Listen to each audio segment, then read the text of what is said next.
नमस्कार, मेरा नाम है डॉक्टर रोहित जैन। मैं एक एस्थेटिक और रिकंस्ट्रक्टिव प्लास्टिक सर्जन हूं और मैं opulence clinic south city 1 Gurgaon में प्रैक्टिस करता हूं। ये एक सीरीज ऑफ वीडियोस है जो मैं बना रहा हूं डायबिटिक पेशेंट्स की नॉलेज के लिए, एक बहुत ही इंपॉर्टेंट टॉपिक पे जो है डायबिटिक फुट। आप सभी जानते हैं कि डायबिटिक पेशेंट्स की संख्या इंडिया में लगातार बढ़ती जा रही है और ऐसा प्रोजेक्टेड है कि आने वाले सालों में ये और ज़्यादा बढ़ेगी। और जैसे जैसे नंबर ऑफ पेशेंट्स बढ़ते जा रहे हैं तो साथ साथ उससे होने वाली कॉम्प्लिकेशंस की रिस्क भी बढ़ता जा रहा है। अब एक डेटा के हिसाब से हर 15 से 20 सेकंड में पूरी दुनिया में किसी एक आदमी का पाँव काटा जाता है डायबिटिक फुट की वजह से। तो आप समझ सकते हैं कि ये कितनी इम्पॉर्टेंट टॉपिक है जिसके ऊपर पेशेंट्स को नॉलेज होनी चाहिए। तो देखिए क्या होता है, ये फर्स्ट वीडियो है जिसमें हम डिस्कस करेंगे कि डायबिटिक फुट होता क्यों है। बेसिकली क्या है कि डायबिटिक पेशेंट्स में पैरों के इन्फेक्शन का रिस्क थोड़ा ज़्यादा होता है बाकी एरिया के बॉडी एरिया के इन्फेक्शन से। अब इसका कारण क्या है? इसके मल्टीपल कारण हैं। सबसे पहले हम जिसे बोलते हैं न्यूरोपैथी, यानी कि सेंसेशन पाँव में कम हो जाती है। तो मान लीजिए आप नंगे पैर चल रहे हैं, आपको एक कांटा चुभ गया, तो आप इमीडिएटली आपको पता चलेगा कि कांटा चुभ गया, आप उस एरिया को क्लीन करेंगे, साफ करेंगे।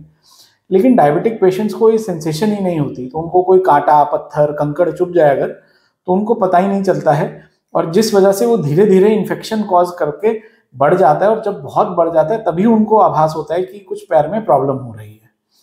सो सबसे पहले कारण है कि सेंसेशन कम होना। उसके बाद दूसरा इंपॉर्टेंट कारण है कि ब्लड सप्लाई का भी कम हो जाता है डायबिटिक पेशेंट्स में। तो ब्लड सप्लाई क्यों कम होती है? क्योंकि एक तो जो बड़ी वेसल्स हैं उनके अंदर एथेरोस्क्लेरोसिस होता है और एक माइक्रो एंजियोपैथी भी होता है, यानी कि पैर की जो छोटी ब्लड वेसल्स हैं उनके अंदर भी ब्लॉक डेवलप होने लग जाता है, जिस वजह से कि डायबिटिक पेशेंट्स के पैरों में ब्लड सप्लाई की कमी रहती है आमतौर पे। अच्छा, तीसरा इंपॉर्टेंट फैक्टर ये है कि इन पेशेंट्स में इम्यूनिटी भी थोड़ी सी कम हो जाती है, तो बॉडी की इन्फेक्शन को फाइट करने की जो कैपेसिटी है ये कम हो जाती है।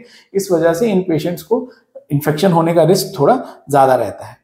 इसके अलावा क्या है कि स्किन के अंदर क्योंकि ऑटोनॉमिक चेंजेस आ जाते हैं, तो स्किन में ऑयल ग्लैंड्स की सिक्रीशन कम होने से ड्राइनेस रहती है, क्रैकिंग हो जाती है, उनमें इन्फेक्शन होने का रिस्क ज़्यादा रहता है। और धीरे धीरे क्या होता है, एक पेनलेस जॉइंट मॉडिफिकेशन होता है जिसको हम चारकोट्स जॉइंट बोलते हैं, यानी कि पैर के अंदर जो आर्चेज होते हैं वो खराब हो जाते हैं over a period of time.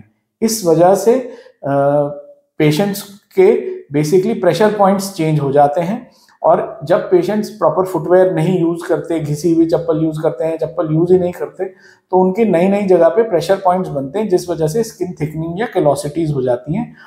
और ये सारे फैक्टर्स मिलके पेशेंट को बेसिकली प्रीडिस्पोज करते हैं कि उनको डायबिटिक फुट होने का रिस्क थोड़ा ज़्यादा रहता है। सो डायबिटिक फुट है क्या? डायबिटिक फुट है डायबिटिक पेशेंट्स में जो फुट के इन्फेक्शंस होते हैं और उसकी वजह से घाव बन जाते हैं, उसको हम डायबिटिक फुट या डायबिटिक फुट अल्सर कहते हैं। और ये जानना इसीलिए बहुत ज़रूरी है ताकि हम इनको कैसे प्रिवेंट करें ये सीख सकें। तो हम अपनी सीरीज के अगले पार्ट में आपको ये बताएंगे कि डायबिटिक फुट को कैसे प्रिवेंट किया जा सकता है। प्लीज़ हमारे साथ जुड़े रहिए, हमारे चैनल को लाइक और सब्सक्राइब कीजिए और नीचे दिए हुए नंबर पे आप हमें कॉल कर सकते हैं अगर आप और कुछ जानकारी जानना चाहते हैं। धन्यवाद।